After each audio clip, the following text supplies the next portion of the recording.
Shikues nderuar, përshëndetje dhe mirë se vini në ora 0. Takojmë edhe sonde sigurisht çdo mesnat për të njohur me titujt kryesor të gazetave.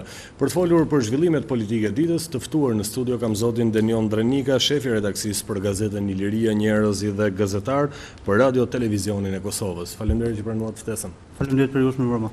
Zotin Drenika, po e nis meqense një pjesë të rëndësishme të këtij formati e zënë dhe gazetat dhe titujt e tyre, po e nis me koha jon.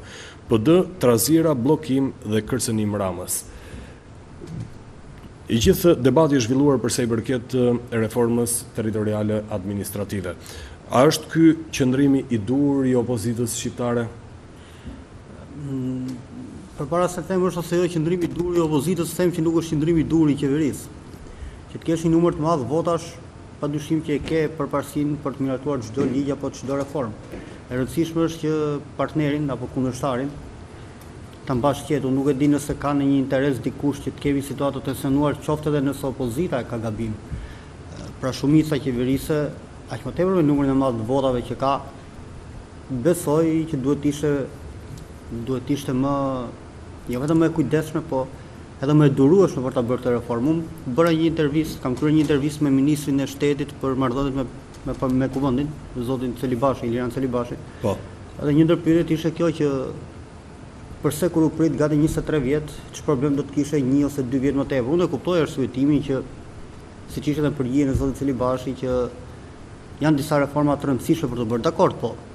Nëse nuk është një gjendje e mirë ose nëse kjo shkakton tensione, qoftë edhe sikur fajin ta ketë opozita, a nuk do të ishte më mirë që të shtyhej, të kishim një pritshmëri? Unë nuk e di nëse është pamundur zhvillimi i zgjedhjeve të ardhshme vendore, nëse do të kemi këtë ndarje. Si e shpjegoni këtë ngutje të mazhorancës? Është ajo që ka artikuluar zoti Meta se do të kursejë miliona dollar? Jo, nuk besoj se është kjo. Unë kam përshtypjen se përveç interesave politike duhet përmenda të shprehjen e shkodranëve, nëse jam i saktë që kur të mallkojnë thotë vetë janë qef, nga fuqia e tepërt. Megjithatë, edhe nëse palët kanë interesa të thella politike dhe kjo është e kuptueshme, qoftë për të ruajtur zonat zgjedhore, bastione ose bastione, ata kanë interes reforme administrative territoriale fshihet një reformë politike, thonë. Po, jam i sigurt për këtë, sepse nuk ka pse të nguten. Kjo qoftë edhe për brenda koalicionit qeveritar, qoftë edhe në marrëdhëniet me opozitën. Edhe brenda koalicionit qeveritar, pavarësisht se gjërat nuk thuhen, ne dimë që aty këtu mund të ketë mospajtime ose së paku mund të priten mospajtime. Është e vështirë që Lëvizja Socialiste për Integrim, që është besoj shtylla kryesore e qeverisë, duke marrë parasysh edhe votimet që ka pasur zoti Rama, pra kryeministri Edi Rama, krahasuar me 2009, nuk ka një numër më të madh deputetësh në 2013 se çfarë në 2009. Një më pak madje. Pra madje ka një më pak. Prandaj edhe them çështjen e LSI-s, pavarësisht diskutimeve si fitoj, nuk është kjo çështja e diskutueshme. Jam i sigurt që LSI-ja nuk do të jetë aq e urtë sa të duroj çdo lloj veprimi të kryeministrit. Po, por nga krahu tjetër, kur 4 vite më parë kemi patur një mazhorancë diku tek 73-74 mandatet në parlament, ku ishte pjesë dhe LSI-ja, pra nuk ishin një shumicë cilësuar, LSI gjithmonë, sidomos për çështjen e integrimit, ka bërë forcën politike e cila kërkonte stabilitet politik dhe i bënte thirrje palëve që të mos agravonin situatën. Kemi një tjetër LSI pas zgjedhjeve të 23 qershorit? Jo, nuk besoj se është një tjetër LSI, të paktën në këndvështrimin e një force qeverisë, LSI-ja po vazhdon të mbajë të njëjtat pozita, ashtu siç ishte shumë e rëndësishme për qeverisën e 4 vjeçarit të kaluar, ashtu po dëshmoj. Ja kam fjalën tek konfliktualiteti i politikës. Në atë kohë konfliktuale ishte vetë opozita. Pra nuk ishte vend që të ishte një pjesë nga partitë qeveritare, qoftë Partia Demokratike, qoftë Lëvizja Socialiste për Integrim. Mënyra se si sillej Partia Socialiste, ne dimë gjithë që ka qenë jo e mirë, nuk ka qenë sjellje e mirë, sjellje e këndshme, nuk ka qenë sjellje politike korrekte, nuk mund të bërtasësh dhe tulërisht gjithmonë. Ndërkohë që sot i ke të gjitha votat dhe ne po shohim në çdo lloj komisioni të kuvendit që ka një lloj arrogancë. Ne qoftë në komisionin e ligjeve sot, ikni ju, bëni çfarë doni, nuk besoj se është kjo gjua aq më tepër kur janë ankuar për vite me radhë pikërisht për një mënyrë të tillë sjellje.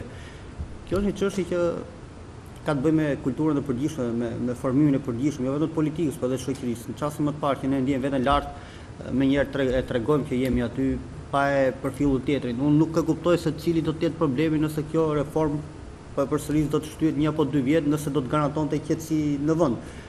Nëse dikush nuk e kupton, nuk po mbar përsipër të them që opozita do bëj këtë apo do bëj atë apo do ketë fuqi për të bërë diçka. Ideja është që opozita e ka artikuluar tani më. Unë nuk e di nëse opozita do ta ketë këtë fuqi. Po them që nëse jenë qeveri dhe me i numër shumicë votash, ti e ke lirshmëri për ta bërë atë reformën kur duash, por nuk mund të bësh një kërkesë një javë më parë dhe një javë më mbrapa ndryshosh edhe numrin me dëmek kinsat numër të barabartë komisionerësh, pra antarë të komisionit që do të bënin këtë reformë. Kishin 18. Çdo thot nuk e di nëse kjo opozitë do ta ketë fuqinë. A nuk ishte një rast për ta dëshmuar pretendimi i opozitës se në Korçë u vot vota për të mbushur sheshin më pas për protestë, për të kuptuar që kjo opozitë mundi mbushi sheshet, nuk ishte një rast? Jo, ai ishte rast për të treguar politikës që ja sa keq vazhdon sjellja me votat, me një drejtë vetëm që ka njeriu një 4 vjet, apo qoftë të pjesshme, apo qoftë të parakoshme. Them nuk e di për një arsye të thjeshtë se për fat keq ne jemi njerëz inaçi, edhe sikur ta shohim një çështje është e drejtë ne para ngrihemi, luajm pak me inata ç'na duhet, ç'pun kemi.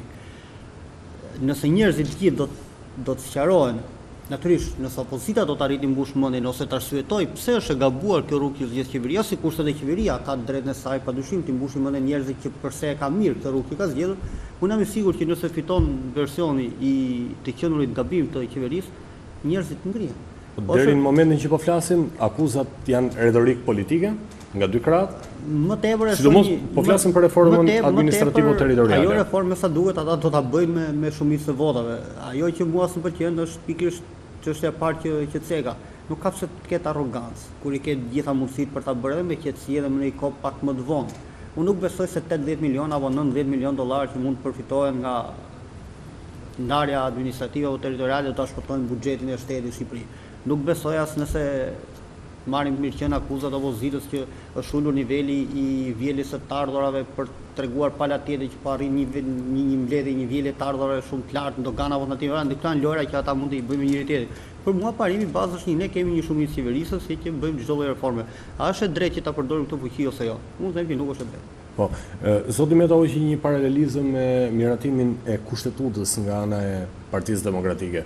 Sa qëndron për ju si paralelizëm, ndërkohë që dim që kushtetuta shqiptare pas kohës që u miratua ka pasur jo më pak se 5 apo 6 ndërhyrje brenda saj. Pra, jo e mirë menduar për aq kohë sa nuk mori pjesë edhe opozita, por u bë vetëm me votat e majorancës. Fakti që opozita filloi tek mbas një 6 apo 7 vjetësh të referoi kushtetutës, për cilën as kishte marrë mundimin, do të thotë që ajo e kishte kuptuar që ishte bërë gabim. Por kjo nuk do të thotë që në këtë reformë përsërit jetë opozita gabim. Nuk është e thënë që qeveria ta ketë gjithmonë mirë. Edhe atëherë mundi që qeveria mund ose kishte mirë. Mirë, por rrethanat të cilat filloi hartimi i kushtetutës, vitin 97, duhet ta pranojmë qartësisht që jo kishte një mërzitje inat, por kishte një urrëtie kundrejt Partisë Demokratike, siç ndodh në ngjarje shumë të rënda, siç ishte ato dati viti, pra 97-s. Apo siç ishte kundrejt Partisë Punës që më vonë ndrojnë Partinë Socialiste në 91-shin dhe tek në 92-shin e patëm një urrëtie të kryesisht pjesës qyteteve kryesore, pikërisht për këtë arsye, sepse një fuqi e madhe nuk të lë kohë që ose më saktë nuk është mirë që ta përdorësh kur kundërshtarin e ke dobët. Faktikisht opozita nga numrat tani është dobët, por kjo nuk do të thotë që çështjet që ngra jo të jenë të paqëndrueshme.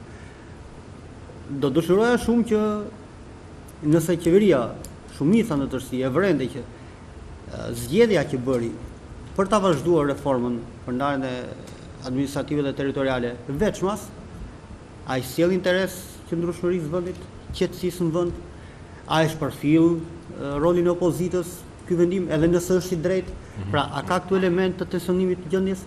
Nëse ka element të tensionimit të gjendjes dhe pala qeveritare vazhdon, vjen keq se është rrugë e gabuar. A ka vend opozita që të rikthej? Po. Padyshim që mund të kishte vend. Padyshim edhe duke kërkuar të njëjtat lëshime që i bëri Partia Socialiste në opozitë. Ndoshta edhe për shkak të votave. Çfarë lëshime është bëri? I la të bënte reformën zgjedhore siç e kërkoi. I pranoi ndryshimet kushtetuese siç i kërkoi. A ndoshta vinte kjo për shkak të një numri shumë të vogël të deputetësh ku bën që mund në thonjza ndoshta ndjen një lloj kërcënimi nga zoti Meta gjatë asaj periudhe qeverisës se nëse nuk bëjmë lëshimin e opozitës. Por edhe pas Gërdecit. Edhe pas Gërdecit, padyshim që gjitha këto rrethana që krijohen askush ndoshta nuk i merr parasysh, po thelbi është një. Kemi një fuqi të madhe në dorë. A është mirë ta shfrytëzojmë? Apo është mirë që të presim, se kjo na jep komoditetin për të qeverisur. Ne nuk na rrezikohet qeveria nëse do shtym reformën me jemi të sigurt, që edhe zgjedhjet e ardhshme përgjithsisht do kenë të njëjtën frym ndarje mes partive kryesore, nuk do të bien dakord, Mirë po, lejo të kujtoj që gjatë viteve që ishte kryeministër Fatosnano, apo gjatë kohës që ishte edhe kryetari i Partisë Socialiste, fjala është gjetur shumë më mirë edhe për çështjet e reformës zgjedhore. Madje janë sajuar edhe zona zgjedhore që të kënaqeshin të dy palët, por sigurojnë një lloj qetësie. I famshmi Dushk atëherë po. Po Dushku, po ishte një zonë këtej nga Burreli, ishte zona 98 nëse s'gaboj numrin që përfshinte Himar Delvinën. Pra gjendesh disa rregullime që unë nuk e di nëse këto janë afatgjatë me ose nëse këto sigurojnë qetësi afatgjatë, mas ato kanë dalë të dështuara. Po për çasti kur diskutoj ato e garantuan këtë qetësi. Dhe ne kemi shkuar zgjedhje, ne të mos harrojmë që zgjedhja vitit 2007 vendore, thjesht sepse kryetari i opozitës së asaj kohe, kryeministri sotëm, nuk kishte besim, ne kishte drejt, mos kishte besim te certifikatat, ato mund të ishin falsifikuara, mund të kishte çdo lloj manipulimi me ato, në mënyrë absolute, por kur që nga 10 shkurti i vitit 91 zgjedhja në Shqipëri nuk kishin shtyrë dhe kjo ndodhi gjatë kohës që Partia Socialiste ishte në opozitë jo shumë vonë. Rrezikon sërish opozita shqiptare të mos hyjnë në zgjedhje. Unë nuk besoj se Partia Demokratike nuk do të futet, por kjo nuk do të thotë që unë besoj që qeveria do bëjë lëshime. Unë besoj më tepër që Partia Demokratike do të futet zgjedhje për të vazhduar ndoshta rrugën e saj edhe një lloj ristrukturimi, riorganizimi mbas zgjedhjeve 2013. Pra nuk besoj se ata do ta kenë nevojshëm të marrin zgjedhje sepse përballa më mirë është dalësh ke njerëzit, kjo ti fshihesh. Nëse bën nuk e di, një panoram të situatës politike në vend, është kjo. Pikë pari, palët janë pozicionuar në llogorët e tyre, sidomos pas debatit për reformën administrative territoriale, dhe nga krau tjetër, opozita pretendon se ka një tendencë të mazhorancës për të uzurpuar institucionet e pavarura. A është kjo tabloja që do të lexojë dhe Brukseli ndërkohë që jemi në pritje për marrjen e statusit vendit kandidat? Apo mund të çojnë diçka tjetër? Do ta ndahen dy pjesë za këtë pyetje. E para, institucionet në një mënyrë janë të gjitha të varura nga ekzekutivi sepse marrin fonde nga buxheti i shtetit. Pra ato i shërbejnë politikave të qeverisë, natyrisht nuk them prokuroria, gjykata, kontrolluar edhe nga parlamenti. Por padyshim që ato japin llogari diku. Çështja e Brukselit ta prek shumë shkurt sepse unë nuk besoj fare nëse një vend duhet të plotësojë reformat që të bëhet me status apo pas status. Çështja e konjunktura është, unë jam i sigurt që nëse Serbia do të sillej keq siç po sillet Ukraina, siç po sillet Rusia me Ukrainën, padyshim do kishte disa lëshime të tjera për Serbinë, do afronin më shumë me BE-n. Pa nuk ka lidhje fare nëse një vend është me dy standarde thoni ju Bashkimit Evropian. Në mënyrën absolute kjo është treguar, është tërësisht e kot. Nuk mundet që vetëm shqiptarët e Kosovës, shqiptarët e Shqipërisë, edhe Bosnia-Hercegovina, pjesa muslimane e Bosnjës përfitojnë gjithmonë të fundit proceset e lehtësimit të vizave apo të integrimit. Dhe gjithmonë Serbia që ka qenë problematike në rajon, Serbia gjithmonë e ka derën e hapur. Kjo është tjetër çështje. Pra unë nuk besoj që Bashkimi Evropian e ka shqetësimin te kriteret. A duhet të jenë institucionet që ta ushtrojnë mekanizmin e tyre kushtetues në pavarësi të plot? Padyshim që ato duhet të jenë. A ka interes që disa kompetenca që ka presidenti i Republikës, ndoshta jo kushtetuese, po të fituara me ligj, të hiqen? Përgjithsisht parimi është që të drejtat e fituara nuk hiqen, nëse presidenti ka me ligj që të bëj dy propozime, dy kandidatura të propozuara për kryetarin e inspektoratit të lartë të deklarimit dhe kontrollit pasurive, mua nuk më duket e udhës si të heqë se ti kalosh kuvendit. Nuk më duket e udhës, ndoshta këto janë teknikalitete që bëhet 5 vjet apo 7 vjet mandati, po përsëri nuk më duket e udhës që të cënohet, sikurse kemi thënë edhe për qeverisjen e kaluar, drejtori i shërbimit informativ shtetëror. Shërbimi informativ shtetëror është një institucion vërtet i pavarur në funksion për shkak të veçantisë që ka, por ai merr nga buxheti i shtetit. Mos harrojmë që shërbimi informativ nuk e di, sipas një studimi të vitit 2013, pas qenë institucioni që ka respektuar më së miri financat e tij. Pra që ka qenë më i rregullti, më i saktë në gjithë lëvizjet financiare. Kjo do të thotë që ai institucion mund të funksionojë edhe pa ndërhyrje. A është veçantia e shërbimit informativ që duhet të jetë më i garantuar nga për shkak specifikës, po padyshim që po. Dhe është zgjidhja që gjithmonë sulmohet drejtori, se përderisa themi që e sulmon Sali Berisha drejtori i shërbimit, pse mos themi sulmon ky tjetër? Pse ai e ka gjithmonë gabim dhe ky e ka gjithmonë mirë? Qeveria e sotme ka humbur ose të paktën është përballur në 5 apo 6 raste në mbamën mendime në gjykatën kushtetuese për akte që kanë nxjerrë. Ndërsa Partia Demokratike rreth 15 apo 17 herë për 4 vjet. A është kjo një shifër shqetësuese? Natyrisht nuk e bën gjykata kushtetuese qeverisë e mirë ose të keqe, siç më thotë një ministër, por kjo nuk do të thotë që qeveria ka vepruar gjithmonë gabim përderisa u detyrua dikush që ta çonte çështën gjykatë kushtetuese. Domethënë që ka pasur nevojë për interpretim të kushtetutës dhe domethënë përsëri që qeveria pas ka pasur një dyshim nëse ka respektuar ose jo ligjin e kushtetutës. Mua nuk më duket se kjo është qeverisë e mirë. Drejt. Kalojmë një çështje tjetër. Duke qenë se akuzat për trafik ose jo të drogës me anë të ushtrisë të bëra pretenduara nga ish ministri i mbrojtjes zoti Imami, se janë të kryera nga Ministria aktuale e mbrojtjes, në gjykimin tuaj do ta shëndoshte demokracinë, shtetin e së drejtës, çuarja deri në fund e hetimeve për këto akuzat të cilat janë të rënda, qoftë në krahun e opozitës, nëse akuzat nuk qëndrojnë të mbahet përgjegjësi, qoftë nga krahu i mazhorancës që nëse akuzat qëndrojnë sërish të çohet e drejta deri në fund.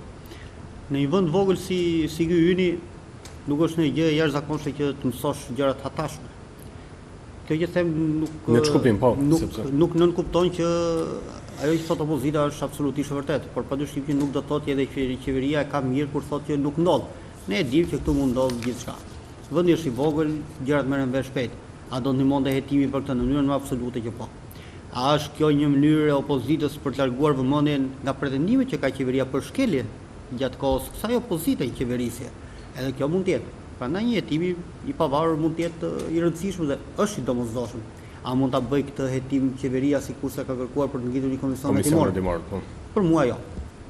Unë qeveria s'mund të kërkoj të hetoj vetëm. Kush do ta bëj sepse Partia Demokratike nuk është nuk i është drejtuar prokurorisë. Prokurori i përgjithshëm ka kërkuar prova. Opozita nuk i është drejtuar.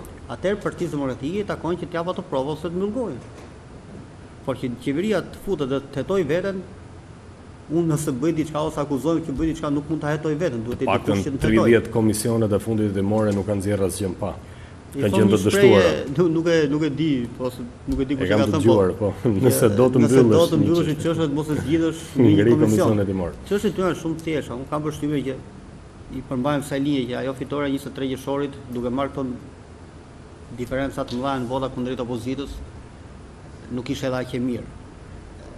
Jo thjesht për shkak se PS-ja ishte e fuqishme, por për shkak se PS-ja nuk ishte aq e fuqishme sa të ishte bindur ato që bënte. Më mirë të kishte fituar vetë PS-ja 84 vota dhe të kishte përsipër një përgjegjësi se sa tani kur shpesh mund të dëgjosh justifikim që s'kemi ç'i bëjmë se janë këta të LSI-s dhe ne ndeshim shpesh këtë shprehje. Se ju e shikoni të keqen e kësaj qeverie tek LSI-ja? Jo. Nuk thash të. Unë thash që më mirë PS-ja të kishte marrë më shumë numër votash dhe të kishte përgjegjësi për gjithë pushtetin e çfarë ndryshimi ka nëse sepse tani Partia Socialiste shpesh mund dëgjohesh me justifikime që ne s'kemi ç'i bëjmë se janë këta të LSI-s. Ne këtu jemi dhe themi që disa drejtorit nivelit 2 apo këto fshatrat këtu apo këto komunat aty apo këto bashkitë aty ka marrë LSI-ja dhe është i njëjti justifikim zoti Ndrenika sikurse e kishte qeveria e shkuar, por deri diku dhe me të drejtë, sepse ne nuk i kemi 84 vota për të miratuar disa ligje, na duhet konsensusi i opozitës, çka nuk e kemi, dhe prandaj dështojmë dhe në realizimin e reformave.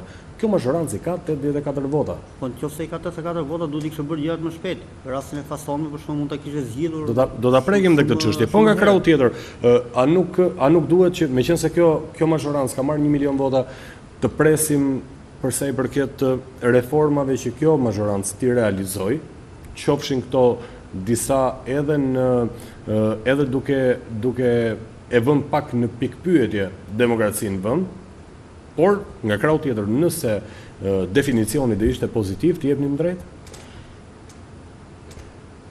Është pak e vështirë të thuash nëse një gjë që bëhet jo me demokraci mund dalë e mirë, Edhe Adolf Hitleri bëri shumë gjëra të mira, por amaj nuk mbahet më si njëri demokrat. Chamberlaini që ishte kryeministri i Britanisë së Madhe vuante shumë kritikat e deputetëve për shkak se nuk armatosej dot, pra nuk bënte dot. Duroi një ditë dhe i thotë Hitleri e bën armatimin se nuk pyet njëri. Unë nuk e bëj dot se s'mlini ju. Pra për mua më mirë të ketë një kontroll, më mirë të shtyhet një reformë. Natyrisht deri atë kufi kur mund të pranojmë se këtë kam për detyrë dhe përgjegjësi politikanët që ta zbulojnë nëse është. Këtë po ju them. Nëse është, e kanë ata dhe jo unë. Jo, në këtë kontekst e kisha pyetjen sigurisht. Ata duhet ta zgjidhin.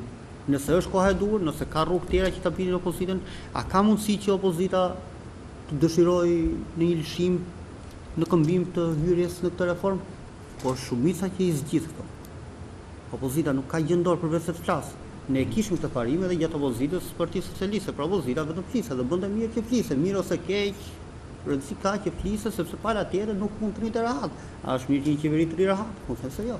Edhe qeveria duke pasur një numër të mjaftueshëm votash e përsëris disa herë, shumë të madh votash, e pa shqetësuar për të bërë reforma, duhet të jetë pak më i gjerë duhet të jetë pak më durueshme përpara se të ndërmarrë. Është shumë e thjeshtë të bësh një palë reforma, po nuk është pas pak e këndshme që të presim në një fushat tjetër, një javor apo 2 javore të kyçjes me dyer si Dayton ke presidenti i Republikës për të mbushur mendjen e njërit prej kryetarëve të partive që nuk e di kush mund të jetë, që certifikat është e rregull ose jo, sepse siç e bëri njëri, mund ta bëj tjetri.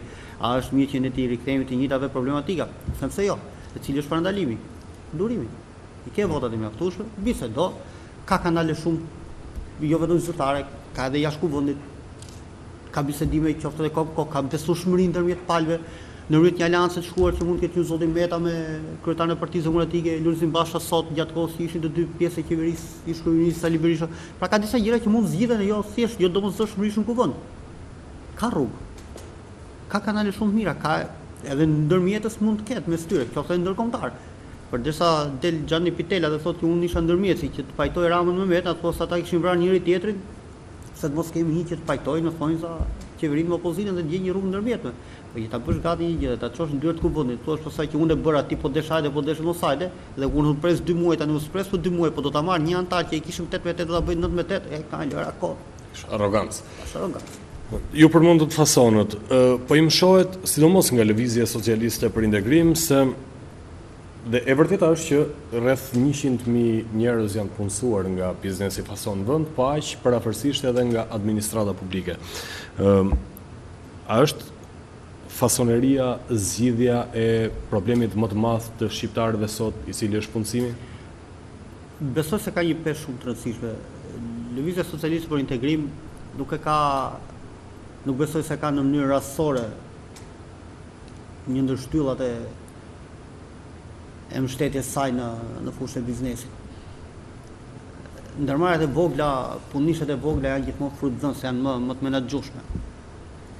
Unë nuk arrit kuptoj pse Partia Socialiste nuk e bëri një plotësim të një kërkese që kishte LSI-ja, pra nëpërmjet një grupi deputetësh, për ta ulur 10 apo 5% apo 15% sa është, pak rëndësi ka shifra, por rëndësi ka parimi, pra që të merrem. Ka rëndësi shifra sepse vendet fqinje kanë 10% dhe 9% taksimin. Ndërkohë 15% vazhdon mbetet nga ana e qeverisë. Shifra jo për treguar nëse ka rëndësi si shifër, pra kemi fitim ose, po për treguar bashkëpunimin mes nesh si aleat. Pra pak rëndësi ka shifra për cilën flasim, rëndësi ka që ne të merremi vesh, pastaj kalojmë në anën e shifrës që ja do ta bëjmë 10, 11 apo 12. Unë po shoh këtu që për socialistë nuk kisha asnjë problem nëse dëgjonte LSI-n. Aq më tepër kur edhe pala tjetër, pa kundërshtari opozitar, nuk besoj se do të kishin një vretje nëse do të ndihmoheshin fasonet. E drejtë sepse kishte 8 vite që mbante atë taksim, po. Aq më tepër që siç po e shohim, një pjesë e madhe punishëve të vogla janë frutëdhënëse. Ndoshta kjo është një çështje që nesër mund të hapi probleme serioze. Në shkuptim. Në bashkëpunimin ndërmjet palëve të qeveri. Përderisa unë nuk të respektoj për çështjen tënde kryesore, duhet të kem pritshmërinë që dhe ti të mos më respektosh për një çështje. Jo vetëm për palët në qeveri, por nëse marrim sot bizneset të cilat janë të konsoliduara në Shqipëri dhe kanë investuar prej vitesh dhe ndoshta për 1 milion arsye kanë paksa të vështirë momentalisht që të largohen, a ka shanse që të joshen investimet të reja në këtë biznes për aq kohë sa thash dhe njerë, vendet fqinje kanë me 10% taksimit dhe një ndër këto vende, pra Maqedonia, Mali, Zi dhe Serbia e ka 9%, por nuk kujtoj dot cili prej tyre ka 9%, të vinë Shqipëri ku është 15% taksimi. Ti e ke përgjigjen këtë që thua. Përderisa të nuk vjen njëri. Përsa i përket të 7 muajve qeverisje nga ana e kësaj mazhorance, çfarë do të veçonit si arritjet të objektivave në kuadrin edhe të premtimeve të bëra para 23 qershorit? Vetëm gjë që mund të them pëlqen është që konfigurimi i faqeve të ministrive, jo të websajteve, ajo boqellja me një shkrim të thjeshtë dhe me një skicim të dikasterit është e mirë. Kam një lloj humori këtë, jo se qartë. Por që në përgjithësi Ironi më tepër se humor, por gjithsesi. Ti them ironi, unë në të vërtetë nuk është se kam pritur shumë, jo, thjesht do ta kishe fajin PS-ja apo LSI-ja apo se i kishe lënë PD-ja keq. Në tërësi formimi shoqëror nuk të lë që të bësh hapa të shpejt. Mund të dalin probleme. Si ta shpjegojmë? Rasti i ligjit për nënpusin civil. 15 ditë kishte qeveria e re që ishte mbetuar, që kishte filluar punën, në 1 tetor fillonte zbatimi i ligjit miratuar në 30 maj, do të haseshin probleme për ristrukturimin e dikastereve që duhet ministrive, drejtorive të ndryshme, do të haseshin probleme në lëvizjen e këtij personeli që mund ta kishte statusin në nënpusin civil. Një ministër mund të thotë janë 260 apo 270 vende pune pra me status në nënpusin civil të lëvizur, opozita thotë janë rreth 7000. Pra pikërisht janë mospërputhjet që përfshihen në formimin tërësor të shoqërisë, ku përfshihen institucionet, ku përfshihen drejtuesit e institucioneve, ku përfshihet mirëkuptimi, bashkëpunimi apo mungesa e çdo lloj pike pajtimi mes palëve, qoftë edhe në për dikastere brenda për brenda. A është e mirë? E vërteta është që kemi një stagnacion momentalisht përsa i përket largimeve nga puna. Ka, po kjo jo për shkak se qeveria u tregua zemërgjer ose e duruar. Kjo për shkak se gjykata kushtetuese, dashur pa dashur, e detyroi qeverinë që të mos vepronte. Pikë tjetër e rëndësishme ishte fushata bindse e partnerëve evropian që ne nuk e trezojmë administratën, pavarësisht vërejtjeve që mund të kenë pasur gjatë kohës opozitës, të qëndrueshme ose të paqëndrueshme, sepse përderisa e kritikon një administratë më hershme që nuk është e mirë, është jo profesionale, është e paaftë, ti nuk mund të thuash sot që unë nuk e heq këtë për shkak se është administratë, edhe pse dihet thoya që është e paaftë apo jo profesionale. Pra janë një sër rrethanash. E rëndësishme është që nëse çështja del nga gjykata kushtetuese, ai vendim duhet zbatuar. Ai mund të jetë i keq, po është vendim gjykate. Se ndryshe i thonë që ne të marrim nisma, siç ishte ajo e shkarkimit të Zana Xhukës nga LDKP-ja, pavarësisht cili është personi, që u gjet një artific, ndoshta edhe ligjshëm, ne jemi jurist, që riktheu procesin gati 2 vjet më parë dhe mbroi një kryeinspektor. A mos vallë ne mund të kemi edhe antar të gjykatës kushtetuese që kanë hecur një procedurë të tillë ku vën dhe ti rikthehemi, pra do bëjmë gjykatë kushtetuese s'm pëlqen ta kthehet u do unë. Kjo është frika më e madhe, thonë. Kjo është frika. Qofse ti fillon të cënon këto institucione, jo për pavarësisht ato pavarësinë kanë integritetin e antarëve që kanë, ose nëse ti mendon që reforma e drejtësisë duhet bërë vetëm ashtu siç themi ne, se kemi votat, nesër mund të ketë pala tjetër votat. Ashtu siç e bëhet nga vitin, nëse në vitin 92 patëm një lloj arsyetimi për spastrimin e administratën e asaj kohe, për shkak të unë nuk po them fjalën inkriminim të disa institucione siç është sigurimi i shtetit apo policia, po them për shkak të një regjimi, për shkak të një administrate që vini nga një regjim jo partijak, diktatorial, në 2014 të pak janë arsyet që ne të pranojmë që është i rëndësishëm, i domosdoshëm dhe duhet bërë spastrimi, nëse e quajmë spastrim apo lëvizje apo shkarkime, qoftë edhe mbi ristrukturimin e ministrive, me ndarjen apo bashkimin e disa dikastereve. E njëjta gjë nuk mund thuaj as në vitin 97. Se përderisa ne patëm një logjikë që ndërmjet viteve 92-96 pati edhe shkarkime të tepruara, pavarësisht me frymën e jo ishin komunistë e tjerë, të njëjtën gjë erdhën në 97-ën apo në 98-ën kur institucionet të rëndësishëm patën në rikthim deri në 80% në masë të personave që kishin qenë pjesë e një strukture shumë të rëndësishme informative, pra s'po e përcaktoj shërbim informativ apo polici, nga regjimi i kaluar. Po kështu kishim një numër të madh gjyqtarësh që nuk kanë fajt se ishin formuar përpara vitit 90, që u shndruan në zyra avokatie dhe mbrojnë çështje të rëndësishme. A është sistemi i drejtësisë aq i hapsa të shmang ndikimet për shkak të formimit shumëvjeçar? Unë nuk besoj se këtë ndodh. Nëse një njeri është bërë prokuror para vitit 90, ai thjesht mund të zbusë decisionin, po parimin e punës ai do ta ketë të njëjtë me atë të para vitit 90 dhe një gjyqtar. Mënyrën e sjelljes që ka pasur para vitit ai është 60-70 vjeç. Dolëm tek ligji ilustracioni dashur për dashur. Jo, nuk është vetëm thjesht ligji për pastrimin e figurës. Është integriteti, një gjyqtar që është bërë gati 40 vjeç, ka shkuar në shkollë të diktaturës, nuk po them që është fajtor. Në mënyrë tjetër, nëse nuk miratohet ky ligj apo jo. Po jo, ne nuk mund t'i heqim gjithë. Problemi është janë ata të aftë sa të shmangin ndikimet vetvete, është shumë e vështirë që njeriu dalë mbi veten. Ne kemi pasur në atë formë kemi historianët, në atë formë ka apo jo. Prandaj unë është problemi vetëm tek sistemi gjyqësor. Jo, unë prandaj vë theksin shpesh nëse më mban mend shoqërisë, formimin në tërësi, sepse është shumë e rëndësishme. Gjermania pati një periudhë shumë të vështirë mbas luftës së dytë, që të hiqte mendjen nga nazizmi. Edhe emri Adolf Hitlerit pothuajse se ndeshim me Adolf, por kjo është pjesë e një shoqërie, kjo është më saktë vepër një shoqërie që ka fuqi të dalë mbi vete. Dhe Gjermania këtë arriti ta bëjë. Ne kemi ende vende të tilla, ne kemi pranë, ne kemi Serbinë që ka bërë masakra të pafundme për 10 vjeçar në për gjithë fqinjet dhe vazhdon të ketë një qëndrim. Kemi Rusinë që vazhdon të ketë të njëjtat praktika sillen në gjithë fqinjve. A jemi ne të fortë që të dalim? Shembull gjithë negativ, gjithsesi. Po, më thuaj nëse është shembull pozitiv që Rusia vazhdon të sulmojë gjithë fqinjet, nëse ti e quan shembull pozitiv? Jo, nuk është pozitiv, ndaj thash, janë shembull të gjithë negativ, thash po. Përsërita për treguar që nëse kemi një fuqi në vetvete si shoqëri, padyshim ata juristë, avokat, prokuror, pa gjithçka i përket sistemit drejtësisë, gjyqtar, arrin të shkëputen nga formimi që kanë pasur, sikurse bëjmë fjalë edhe për ata që quhen 6 mujore, të kuptohemi, nuk po marr vetëm ata të para vitit 90, po marr në tërësi formimin e gjyqtarit apo të një personi, jo vetëm gjyqtar, në të gjithë fushat.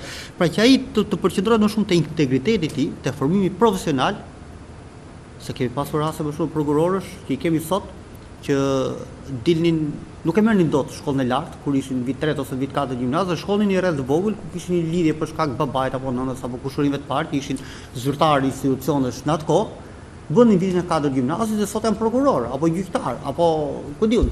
Unë nuk them që duhet të prerë drejta e dikujt që të bëjë një përçapje diku tjetër, që ndoshta njeriu edhe mbyllet edhe bllokohet.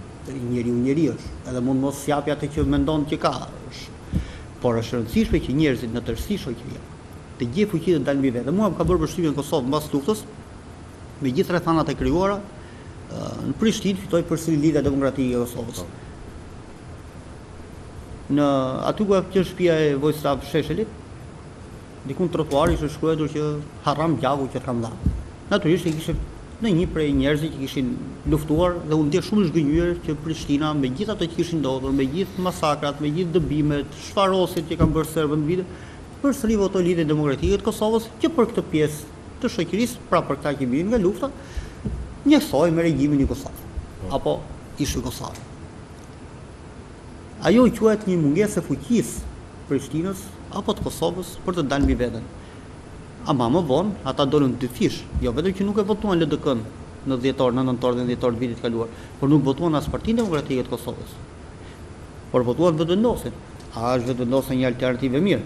Të paktën për reagimin qytetar është e mirë, sepse i tregoj palëve që ne mund zgjedhim edhe dikë tjetër. A kemi ne fuqi këtu në vend që të mos zgjedhim PD-n, LSI-n apo PS-n, po të gjejmë një forcë tjetër, më thuhet cila është forca që duhet votuar.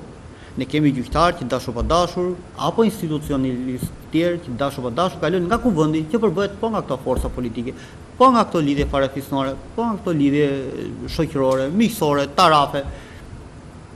Pra shoqëria që duhet dalë në veten, dhe kjo do kohë. Unë falenderoj, kënaqësi të kem në studio. Falenderoj Ele. Isha me kolegun Denion Dreniga, nderuar miq. Kjo ishte ora 0 dhe për sonte. Ritransmetimi do të jetë në orën 10 paradite. Deri atëherë mirupafshim.